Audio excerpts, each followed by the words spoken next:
नमस्कार दर्शकों, ऐसे न्यूज में आप सभी का एक बार फिर से स्वागत है। जैसा कि आप सभी को पिछले रिपोर्ट में बताए थे कि संत रामपाल जी महाराज जी के सानिध्य में 3 दिवसीय अखंड पाठ और विशाल समागम का आयोजन दिव्य धर्म यज्ञ दिवस के उपलक्ष्य में आयोजित की गई है। उसी दिव्य धर्म यज्ञ दिवस का आज पहला दिन है और पाठ का जो समागम है वो आज से प्रारंभ होने जा रहा है। तो अभी संत रामपाल जी महाराज जी के जितने भी अनुयायी हैं वो हमारे पीछे आप देख सकते हैं कि इस प्रकार से लाइन बना करके खड़े हुए हैं। दर्शकों, अभी हमारे साथ में संत रामपाल जी महाराज जी के जो अनुयायी हैं वो जुड़ चुके हैं। आइए इनसे जानने का प्रयास करते हैं। सर नमस्कार। नमस्ते। सर क्या नाम है आपका? देव कुमार साहू। सर यहाँ पे इतने भीड़ लगी हुई है भक्तों की और कतारबद्ध तरीके से इन लोग खड़े हुए हैं, तो इसका क्या उद्देश्य है? यहाँ पे क्या कुछ होने वाला है? इसके बारे में हमारे दर्शकों को डिटेल से बताइए।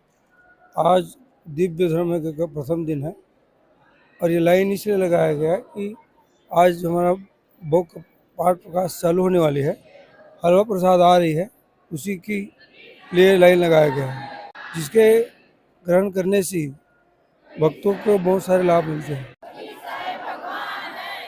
दर्शकों, आप देख सकते हैं कि इस प्रकार से संत रामपाल जी महाराज जी के जो अनुयायी है वो अनुशासित तरीके से यहाँ पे खड़े हुए हैं हाथ जोड़ करके। और वो अभी बहुत ही जल्द हलवा प्रसाद आने वाला है। जिस प्रकार से यहाँ वाणियां गूंज रही है उसको सुन करके हमें भी यहाँ स्वर्ग जैसा माहौल महसूस हो रहा है कि जैसे हम स्वर्ग में आ गए हो। और यहाँ की जो सजावट है उसको देख करके अपने आप में ऐसा अनुभव हो रहा है, ऐसा अद्भुत नजारा हमें देखने को मिल रहा है। एक वाणी कहती है कि शोभा देख कबीर की नैन रहे ललचाए, क्या कहूँ छवि रूप की दादू कही न जाए। मतलब कबीर जी की महिमा को लेकर के जितनी भी तारीफ की जाए कबीर परमात्मा की, वो अपने आप में बहुत ही कम है। और यहाँ का जो अद्भुत नजारा है, आज हमें पहली बार ऐसा नजारा देखने को मिल रहा है। जिस प्रकार से यहाँ भक्तों की भीड़ है उसके बावजूद भी कोई भगदड़ नहीं, कोई शोर शराबा नहीं।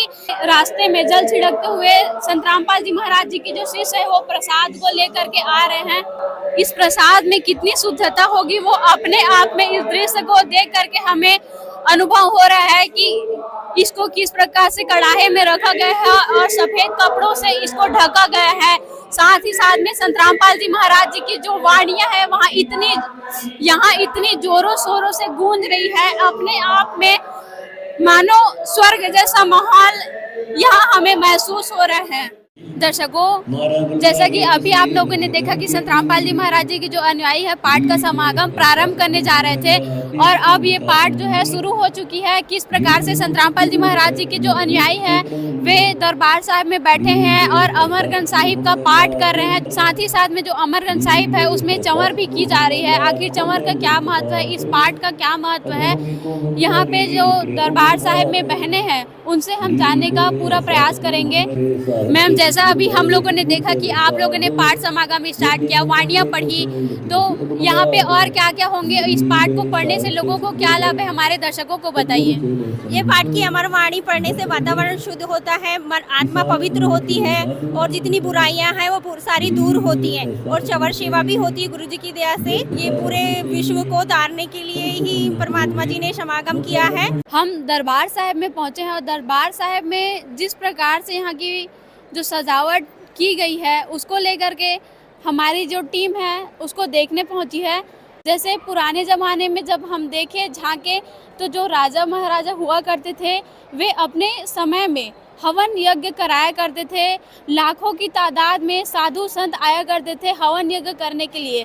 लेकिन यहाँ का जो नज़ारा है, ना कोई साधु महात्मा है यहाँ हवन यज्ञ करने के लिए, लेकिन फिर भी उसके बावजूद भी ये ज्योति जलाई जा रही है। इसके पीछे क्या कारण है? अभी हमारे साथ में जो यहाँ के सेवादार हैं, व्यवस्थापक है, वो हमसे जुड़ चुके हैं। इनसे जानने का प्रयास करेंगे कि इस ज्योति यज्ञ क्या महत्व है। ये हवन यज्ञ है, इसकी शुद्ध देसी घी का जलता है। ये कितने दिनों तक जलाई जाती है? दिन रात 3 दिन जलेगी, अखंड पाठ चलेगा 3 दिन सदगुरु रामपाल जी भगवान का। सर, इससे लोगों को क्या लाभ है? क्योंकि पुराने जमाने में भी जब राजा महाराजा हुआ करते थे तो वो लोग भी तो हवन यज्ञ कराया करते थे, लेकिन यहाँ पे ना कोई राजा है, ना महाराजा है, ना कोई पंडित है हवन यज्ञ करने के लिए। फिर इसको क्यों जलाया गया है? इससे पूरा वायुमंडल शुद्ध होता है, इसलिए मालिक ने 3 दिन के लाने अखंड यज्ञ चल रहा है आज हमारा। इससे अपना पूरा वायुमंडल, पूरा विश्व का वायुमंडल शुद्ध होगा, इसलिए ये ज्योति यज्ञ किया जाता है। सर जैसे अमूमन हम देखते हैं कि घरों में जब लोग जो है सत्यनारायण की कथा करवाते हैं उसमें भी तो पंडित आते हैं, वो हवन करते हैं, पूजा पाठ करते हैं, तो उसमें और इसमें क्या अंतर है? उसमें ये अंतर के वो है ना, लकड़ी के साथ घी मतलब जलाते हैं। उससे क्या होता है कि वायुमंडल प्रदूषण होता है उसमें, क्योंकि उसमें धुआं उठता है, इसमें कोई धुआं नहीं उठता है। और इससे है ना जो शुद्ध देसी घी जलता है, इससे क्या है पूरा वायुमंडल अपना शुद्ध होता है। सर जो पंडित लोग हैं उन लोग मंत्र भी पढ़ते हैं जब हवन यज्ञ करते हैं, तो यहाँ पे भी कोई मंत्र वगैरह पढ़े जाते हैं? क्या कुछ होता है यहाँ पे ज्योति यज्ञ के साथ में? 3 दिन के लाने अखंड पाठ चलता है जहाँ पे अमर ग्रंथ का, जो गरीबदास जी महाराज ने सुनाया था, वो अखंड पाठ होता है जहाँ पे 3 दिन के लाने 24 घंटे चलता है। दर्शकों, अभी आपने देखा किस प्रकार से संत रामपाल जी महाराज जी के जो अनुयायी हैं वो ज्योति यज्ञ का महत्व बता रहे हैं। साथ ही साथ में जैसे घरों में सत्यनारायण की कथा होती है तो वहाँ जो हवन किए जाते हैं उसमें कई प्रकार के प्रदूषण होते हैं, धुएं उड़ते हैं, जिससे लोगों को कई प्रकार की समस्या होती है। लेकिन ये जो ज्योति यज्ञ है इसका अपने आप में बहुत महत्व है कि ये जो है शुद्ध देसी घी से जलाया जा रहा है, जिससे वातावरण में ऑक्सीजन की भरपूर मात्रा मिलेगी लोगों को और वातावरण शुद्ध भी होगा। और साथ ही साथ में यहाँ पे संत गरीबदास जी महाराज जी की अमर ग्रंथ वाणी का भी 3 दिवसीय अखंड पाठ चलेगा, जिससे लोगों को काफ़ी लाभ होंगे, ऐसा संत रामपाल जी महाराज जी के शिष्यों का कहना है। तो दर्शकों, ऐसे ही अद्भुत आध्यात्मिक कार्यक्रम देखने के लिए हमारे ऐसे न्यूज़ के साथ में बने रहिए। धन्यवाद।